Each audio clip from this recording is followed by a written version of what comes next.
লোকজন তো video call বেশি কষ্টকর হয়ে যাচ্ছে, কিছু বোঝা যাচ্ছে না যে কি করা যাচ্ছে। যেমন কিছু ছাগলের বাচ্চা দেখতে যাচ্ছে, খুব সুন্দর কিছু ছাগল আছে। একটা ছাগল, একটা বড় ছাগল কে পরিচিত নেই।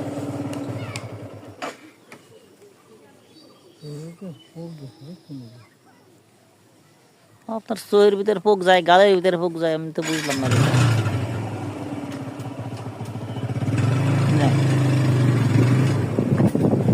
এটা একটা কলা বাগান দেখতে যাচ্ছে, কত সুন্দর পরিবেশ। আসলে এরকম পরিবেশে না আসলে কেউ বুঝতে পারবে না যে কি পরিবেশের ভিতরে আমরা আছি। পাখি চিমচি ডাক, গ্রামের সেই এই ছোট বাচ্চারা কত সুন্দর। একটা পাগলা বাবা মনে হচ্ছে, কিন্তু না।